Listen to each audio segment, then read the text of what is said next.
Bem, pessoal, dando continuidade aqui à análise aqui dos órgãos, né, do Sistema Financeiro Nacional, vamos aqui entender um pouquinho mais dessa estrutura, beleza?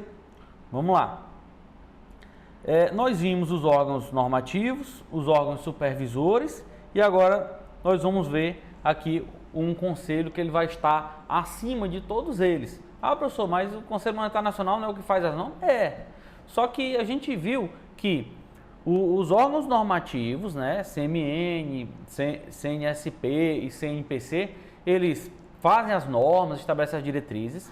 Vimos que os órgãos supervisores, os executores, fiscalizam na prática. Então, por exemplo, o Banco Central. O Banco Central, esse banco aqui não está seguindo aqui o que o CMN determinou. Então, o Banco Central vai lá, multa, né, o banco. Ou então, uma seguradora, né, não está agindo de acordo com as normas, né, que o Conselho Nacional de Seguro Privado determinou. Então, o que é que vai acontecer? A SUSEP vai lá e multa, né, aplica lá uma sanção. Ou uma entidade de previdência complementar, né, uma entidade de previdência fechada não está agindo lá conforme as normas, o Conselho Nacional de Previdência Complementar, as normas do Conselho, aí a Previc, né, a Previc vai lá e multa. Beleza? Então o Conselho não multa ninguém, Conselho. Quem vai multar serão aí as autarquias, né? Serão esses órgãos supervisores, né? Como o nome já diz. Só, meus amigos, que é o seguinte, no Brasil existe uma coisa chamada duplo grau de jurisdição, que é assegurado, contraditório, ampla defesa e tudo mais. Então imagine aí, o Banco Central deu uma multa num banco. Professor, beleza, mas e se o banco achou que aquela multa foi injusta? O banco diz não, né? Imagina aí, o Bradesco diz não, eu não acho que eu deva, né, pagar essa multa, eu acho que eu estou certo, tal, beleza. Ele vai recorrer para quem? Aí nós temos que ter um órgão de julgamento de segunda instância. Por isso é que chama duplo grau de jurisdição. Então tem que ter aí uma segunda instância para analisar. E que segunda instância é essa, professor? É justamente o Conselho de Recursos do Sistema Financeiro Nacional. Que recurso é esse? Vai julgar os recursos interpostos aí pelos autuados. Exemplo, né? Ele vai analisar e pode, né, digamos assim, desfazer uma multa aplicada pelo Banco Central, né, aplicada aí por outros órgãos. Então, vamos entender aqui como é que é esse conselho. Ele é um órgão colegiado, né, ou seja, formado por vários integrantes, de segundo grau, porque o primeiro grau, qual vai ser o primeiro grau? Vai ser o órgão que aplicou a multa lá, o órgão supervisor. Integrante da estrutura do Ministério da Fazenda, né, sistema financeiro, tudo a ver, né, Ministério da Fazenda. Finalidade de julgar em última instância. Como assim, professor? Depois que o Conselho de Recursos do Sistema Financeiro Nacional julgar, e aí se o banco não concordar, professor, não tem mais para onde ele recorrer, não, porque é a segunda e última, acabou, né? Acabou aqui. Então, contra os recursos contra as sanções aplicadas, né, pelo Banco Central e pela CVM, beleza? E nos processos de lavagem de dinheiro, a gente vai estudar aí mais à frente o que é lavagem de dinheiro, né? As sanções aplicadas pelo COAF, né, SUSEP e demais autoridades. Professor, o que é COAF? COAF, a gente vai ver aí que vai ser um órgão que ele vai monitorar, né, as atividades suspeitas de lavagem de dinheiro, né, e outros crimes financeiros aí, evasão de divisas, né, tudo mais. Ele, na verdade, é formado por um conjunto de órgãos aí e ele fica monitorando aí esse pessoal faz coisa errada, né? E aqui temos um exemplo aqui, né? Por exemplo, quando o Banco Central aplica uma multa, né, a um banco, esse banco pode recorrer para quem, professor, que ele recorre? Né? Para a própria autarquia, ou seja, ele pode entrar com recurso lá dentro do próprio Banco Central, mas dificilmente o Banco Central vai dar razão para ele de um recurso, de uma multa que ele mesmo aplicou. Então é como se o Banco Central admitisse o próprio erro, né? Mas se não admitir, vai aí para o Conselho de Recursos do Sistema Financeiro Nacional. Bem tranquilo, não costuma cair tantas questões a respeito desse conselho, né? Mas é importante vocês saberem aí. E aqui, meus amigos, temos os chamados órgãos executores do sistema financeiro. Então, a gente já viu os normativos, já vimos os supervisores, mas esses supervisores vão supervisionar quem? Vão supervisionar os executores. Aqui é quem vai colocar a mão na massa mesmo. Quem, professor? Por exemplo, Banco do Brasil, né? O Banco do Brasil, ele executa algumas políticas determinadas pelo Conselho Monetário Nacional. Que tipo de políticas são essas? Então, que tem caráter exemplificativo. Claro que a gente ainda vai dissecar tudo que o Banco do Brasil faz, a Caixa, né, Banco Nordeste, tudo isso a gente vai trabalhar detalhadamente, né? Aqui é só vocês terem uma noção geral. Executor de crédito rural e industrial. Como assim, professor? Crédito rural, industrial? Gente, vocês sabem que o Brasil é um país exportador de commodities. Pô, professor, que é commodities, né? São precisados esse termo. Commodities são bens primários da economia, né? São bens normalmente que eles não têm muita manufatura, muita industrialização. Então, por exemplo, o boi gordo é um commodity, a soja é um commodity, o ferro, né? Minério de ferro é um commodity. Então, são os produtos primários aí da economia em que o Brasil, né, aí é referência mundial. E aí, gente, esse crédito rural vai atuar aí num dos eixos aí que o Brasil é muito forte, né, que é a agropecuária, né, tanto a agricultura como a pecuária. Como assim, professor? Os bancos vão dar créditos subsidiados, né, para o produtor, vai ter um seguro da safra, né? Então, toda essa questão aí da produção, ela não acontece simplesmente do nada. O Estado impulsiona isso, né? Eu vou ter lá a agricultura familiar, né? Vocês vão ver lá o que é o PRONAF, né? O Programa Nacional de Agricultura Familiar. Então, são juros baixíssimos, às vezes tem um desconto bem grande quando o camarada paga em dia, né? Então, tudo isso, o Banco do Brasil, ele vai fazer esse projeto aí, o projeto de custeio, né? O custeio anual, o Plano Safra, né? E envolve também a questão da indústria, né? Incentivos aí, benefícios aí para implantação, né, de indústria, manutenção de emprego e tudo mais. O BNDES, professor, vamos lá. Gente, o BNDES, ele vai ser um banco, né, que ele vai atuar mediante repasses. Como assim repasse, professor? Você não vai ver uma agência do BNDES. Ah, professor, na minha casa, na esquina ali tem uma agência do BNDES, eu vou lá abrir uma conta lá para tirar um dinheiro. Você não vai ver isso. Por que você não vai ver? Porque ele é um banco de desenvolvimento, mas de repasses. Então ele vai estabelecer lá um fundo, né, com as regras dele, para que os demais bancos possam emprestar esses recursos vinculados aí ao BNDES, certo? Claro, juros baixos, né? Política nacional de desenvolvimento, só voltando aqui, política nacional de desenvolvimento econômico. Então, por exemplo, vou construir um porto. Pode, né, vem uma empresa da China, sei lá, você vai construir um porto aqui no Brasil. Pode o BNDES ir lá emprestar grana, entendeu? Uma cidade quer fazer uma estrada, uma coisa muito grande, pode ir lá o BNDES implantar. Então, normalmente, ele atua em projetos grandes, né, que envolve muita grana, que são muitos anos para pagar, projetos estruturantes e tal. É realmente uma política, né, que todos os países fazem. Todos os países, eles têm uma política, né, para desenvolver aí o seu mercado nacional, né, seu potencial econômico local. E aí a Caixa Econômica Federal, né, que vocês aí, muitos de vocês aqui já conhecem, né? Caixa Econômica Federal. Pessoal, o que é que a Caixa faz? Ela não é um banco, não. Ela não é um banco. Ela é uma Caixa Econômica. Porra, mas parece meio óbvio, né? Isso. Só que para ser banco, gente, aprendam já desde já, necessariamente tem que ter o nome banco. Se não tiver o nome banco, não é banco, beleza? A Caixa Econômica, ela vai executar determinadas políticas, ela vai mexer aqui com algumas coisas que ninguém mais mexe. Por exemplo, Caixa Econômica mexe com loteria, Caixa Econômica paga seguro-desemprego, Caixa Econômica paga FGTS. Então, todas essas políticas sociais, né, Bolsa Família, né, PIS, tudo isso vai ser responsabilidade da Caixa, né? Então, ela tem esse caráter social, né, bem mais do que uma questão necessariamente financeira, né?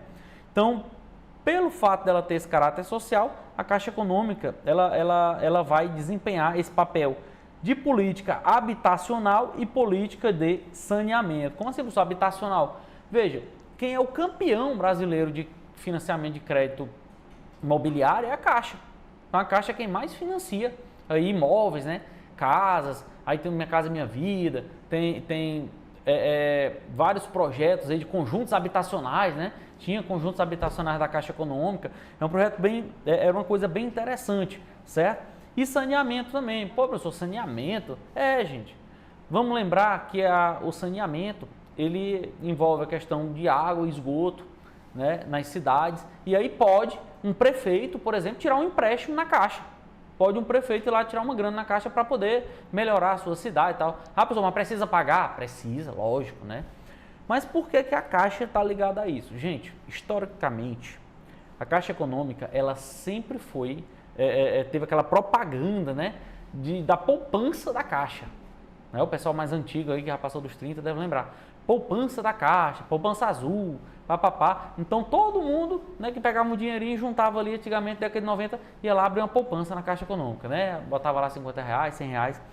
E a poupança, quando a gente for estudar, acho que vocês vão estudar com o professor Rodrigo, a poupança, ela é um produto bancário, ela é um investimento que ela tem uma finalidade, né, pré-determinada. Então o banco não pode pegar o dinheiro da poupança e fazer o que ele quiser, né? Então ele tem que necessariamente determinar, direcionar, e isso aí quem vai dizer vai ser o CMN, né? Ele estabelece os percentuais, direcionar uma parte da poupança para recursos de habitação, uma parte da poupança para recursos de saneamento, né? Uma parte do FGTS tem que ir também para habitação. Então a gente vai ver aí tudo isso quando for especificar os programas. Mas eu estou mostrando aqui esses 3 órgãos executores para vocês entenderem, né, professor? Professor, e os demais? Os demais são bancos normais, né? Os demais são bancos normais aí empresas de seguro, né, que estão sob a fiscalização do Banco Central e da SUSEP, certo? Banco do Nordeste vai ter lá suas peculiaridades, o BASA, né, o Banco da Amazônia também vai ter suas peculiaridades, né, o BRB, o Banco de Brasília, então tem alguns bancos estatais aí, a gente vai ver, beleza? Aqui, gente, tem um cenário, né, mais ilustrativo do que eu falei, né, o subsistema normativo, o subsistema de intermediação. Então, essa galera aqui, ó, vai fiscalizar esses que estão aqui embaixo e esses aqui de cima vão fazer as normas, beleza? Vão fazer as normas. Então funciona basicamente assim. Então eu tenho quem aqui que o Banco Central fiscaliza? Vamos lá, tem os bancos, né, que eu falei para vocês até que tem que ter o nome banco, tem as caixas econômicas, que tem que ter o nome Caixa Econômica. As administradoras de consórcio. Ah, professor, beleza. Então o Banco Central fiscaliza também os consórcios. Fiscaliza. Professor, mas o que é um consórcio, a grosso modo? Gente, um consórcio é o seguinte. Eu, juntamente com um grupo, quero comprar determinado bem. Então, quero comprar um Corolla. Quanto é que está um Corolla? Está 150 mil, beleza. Junta um grupo lá de 100 pessoas, por exemplo. E aí, todo mês, alguém vai pagar lá uma parte, uma mensalidade. Um valor lá determinado. E aí, todo mês vai ter alguém que vai ser sorteado para comprar o Corolla. Professor, bacana, como se fosse um monte de amigos se juntando, né? Cada um dá uma parte da grana lá e todo mês sorteia um. Isso, basicamente isso. Então, fui sorteado no primeiro mês. Caramba, me dei bem. Vou tirar meu carro, né? Paguei só uma parcela e vou continuar pagando as outras normalmente. Professor, mas aí o cara que ficar por último, se lascou, né? Porque imagina aí, 100 pessoas. Daqui para sortear o último, quando chegar lá no último, o carro, o dinheiro não vai valer mais nada. Por isso, gente, que o consórcio ele é atrelado ao valor do bem. Então, se quando eu fiz o consórcio hoje, um Corolla estava valendo 150 mil, daqui a 2 anos, se o preço do Corolla subiu para 200 mil, o preço da minha parcela do consórcio vai aumentar também. Por quê? Porque ele está atrelado ao valor do bem. Para quê? Para que quando o último cara lá do consórcio for sorteado, ele também consiga comprar um Corolla, não só eu lá no começo, beleza? Então ele está atrelado ao valor do bem. E eu posso também pegar meu carro por lance. Então, 150 mil, estou pagando lá 2 mil por mês. Digo, não, vou dar o lance. Vou dar aqui 50 mil para eu tirar logo. Então quem der o lance maior, consegue tirar aí o veículo, né? Antes. Beleza, então, e o banco, professor? Beleza, essa administradora ganha como isso? Ela ganha administrando isso daí. Ela vai cobrar um percentual lá, uma taxa, normalmente é 12%, né, 15%, ela vai cobrar uma taxa de administração. Então ela vai cobrar uma grana lá de todo mundo para administrar essa grana, esse montante aí desse pessoal. Cooperativa de crédito. Professor, o que é cooperativa de crédito? Gente, a principal lógica que vocês têm que pensar quando vê uma cooperativa é o quê? Não existe lucro. Cooperativa não visa lucro. Você tem vários cooperados que têm várias coisas em comum e esses cooperados, eles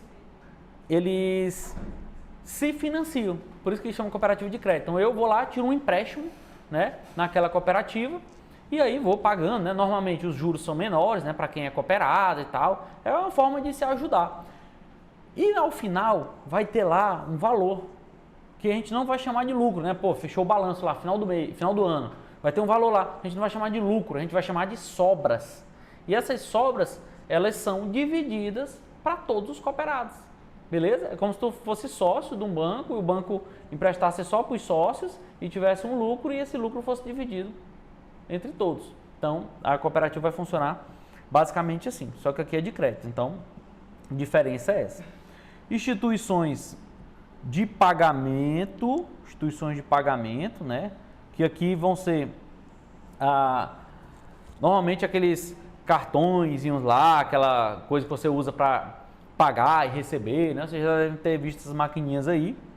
Agências de fomento, né? Que também envolvem crédito, aí só que é um crédito mais voltado ao desenvolvimento, né? Existem verbas aí que não são passíveis de devolução, então não precisa vocês se aperrearem muito com isso aqui não. Professor, o que cai mesmo na prova mesmo é bancos, Caixa Econômica, lógico, mais na prova da Caixa Econômica e um pouquinho de consórcio aqui, certo? De resto, acho que vocês não precisam enlouquecer. Claro, tem que saber o que é, mas não precisa também ficar doido. Corretoras e distribuidoras. Ah, professor, corretoras e distribuidoras. Como assim, corretora e distribuidora? Vamos lá. Gente, quando eu lanço uma ação no mercado, então estou uma empresa. Vamos lá, estou empresa, tal, sou dono da empresa. Digo, pô, mas eu estou querendo mais dinheiro. Eu vou abrir o capital da minha empresa. Então, o que é que eu faço para eu abrir o capital da minha empresa? Eu vou lá, né, modifico lá estatuto e tal, vou lá na CVM e digo assim, ó, eu quero abrir o capital para possibilitar que outras pessoas comprem minhas ações e sejam também meus sócios, né, ou ações preferenciais ou ordinárias. E aí, gente, no momento em que eu estou abrindo esse capital, na minha primeira emissão de ações, né, que é o que a gente vai chamar em inglês de IPO, né, Initial Paper Offer, né, então, a primeira vez que eu vou oferecer esses papéis, eu utilizo uma agência distribuidora. Veja, eu utilizo uma agência aqui distribuidora. Porque eu vou distribuir a primeira vez esses papéis. Se as minhas ações já estão no mercado, então assim, porra, a empresa abriu e vendeu para o Joãozinho, beleza. Só que o Joãozinho quer pegar aquela ação e vender para o Pedrinho. Ele não vai mais usar uma distribuidora, ele vai usar o quê? Uma corretora. Ele vai usar uma empresa corretora aqui, ó. Pense no corretor de imóveis, né? O corretor ele faz o quê? Ele junta o comprador com o vendedor. Então, é uma corretagem. É basicamente isso. Então, distribuidores e corretoras, lembrando que elas são fiscalizadas tanto pelo Bacen quanto pela CVM, beleza? Pela CVM, porque envolve bolsa, né, tal, tudo mais. Conselho Nacional de Seguros Privados, né? Temos aí as seguradoras, né? Seguradoras, aí, vou fazer o seguro do meu carro, né? Porra, tem a Allianz Seguros, tem a Mapfre, né? Essas aí são as seguradoras. Temos as resseguradoras. Pô, professor, resseguradora, caramba, o que é resseguradora? Resseguradora, gente, é o seguro do seguro. É sério isso? É sério. Existe o seguro do seguro das seguradoras.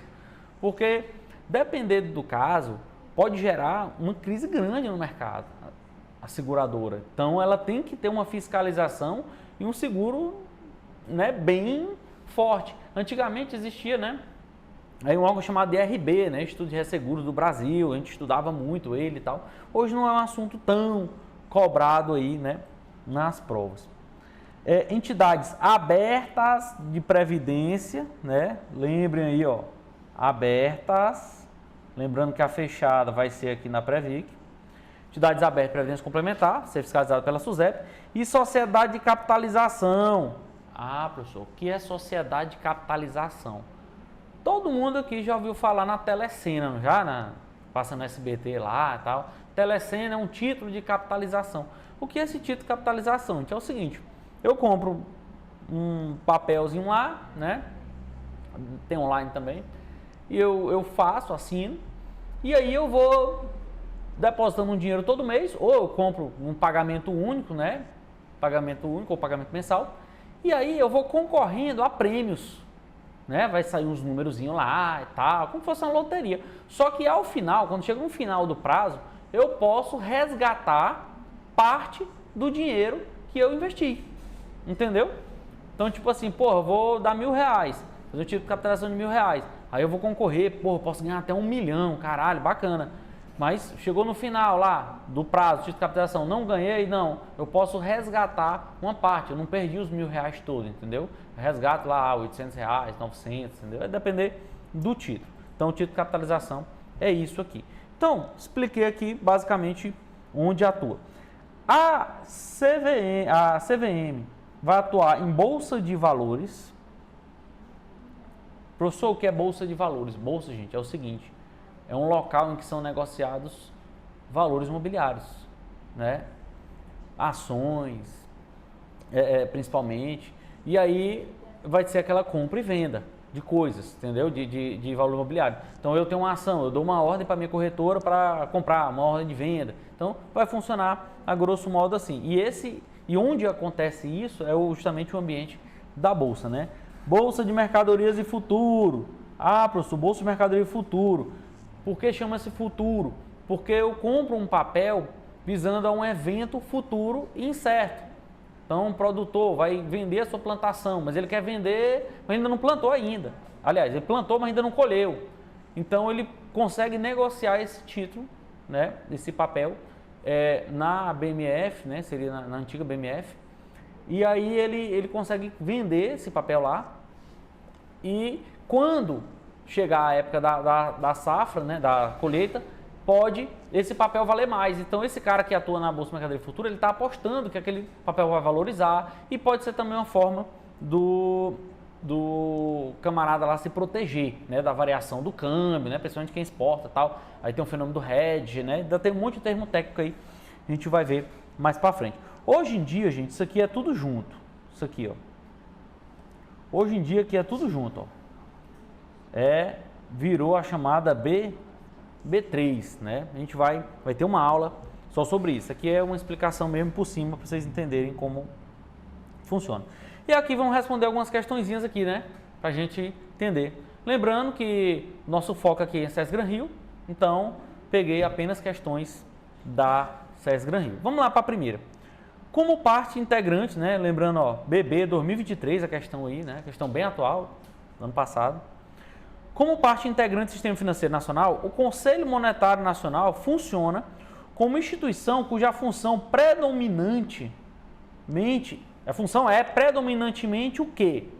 Caralho, professor, CMN, Conselho Monetário Nacional. Ele faz o quê? Ele executa? Não.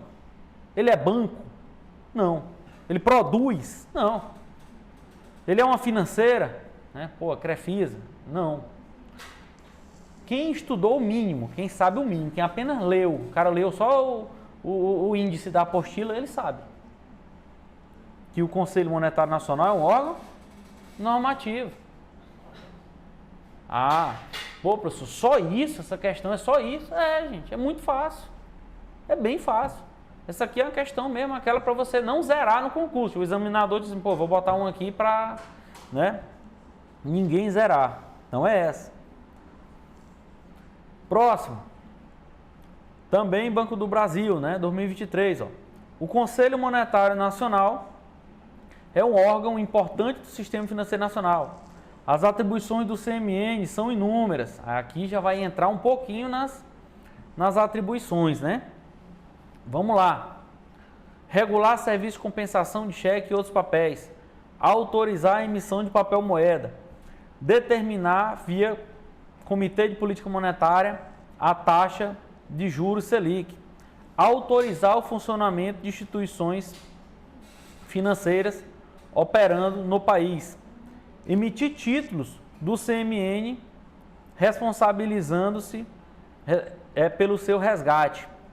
Vamos lá. O que é que vocês acham que é papel do CMN aqui? Bora lá. Regular o serviço de compensação de cheque e outros papéis. Vou contar umas historinhas aqui, que é bom que ajuda vocês a guardarem aqui. Professor, o que é compensação de cheque e outros papéis? Vamos lá, né? Vamos para a tela branca. Vamos entender aqui, ó. Compensação de cheque e outros papéis é o seguinte, então vamos lá. O Joãozinho comprou aqui no comércio A e deu um cheque do Banco do Brasil. Não vou nem botar Banco do Brasil não, vou colocar outro banco para vocês não confundirem. Ele deu um cheque aqui do Bradesco. Deu um cheque do Bradesco. Ele pagou essa empresa. Essa empresa, ela tem conta lá na Caixa Econômica Federal. A conta da empresa é na Caixa Econômica Federal. O que é que a empresa vai fazer? Ela vai pegar esse cheque do Bradesco e depositar aqui na Caixa. O dinheiro do cliente está lá no Banco Bradesco, não está na Caixa. Então, o que é que a Caixa vai ter que fazer?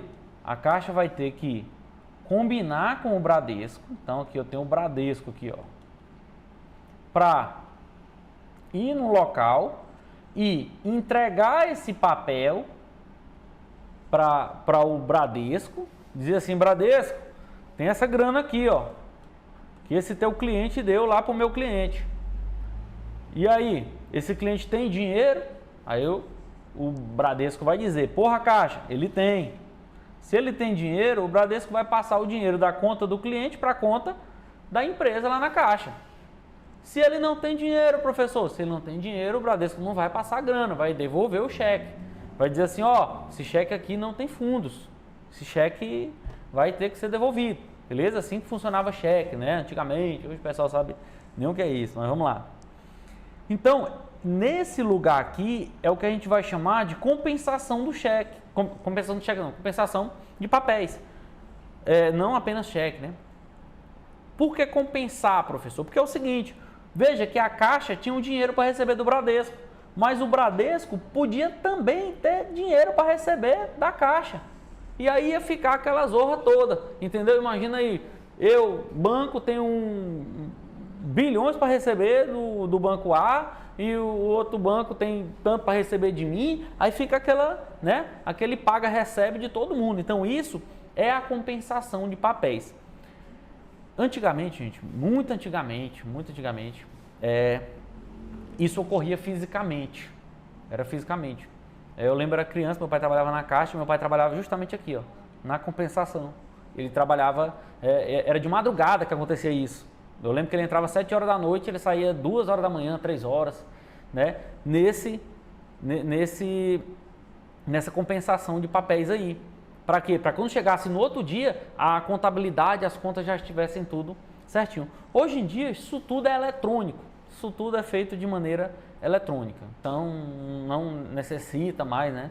Aí como era antigamente, fazer. Então, essa é a compensação. Só que ela ocorria, né? Como tinha vários bancos, e tinha um banco que era maior que todos, né? E ele tinha no Brasil todo, isso ocorria no Banco do Brasil, cara. Porque o Banco do Brasil era o banco do governo, né?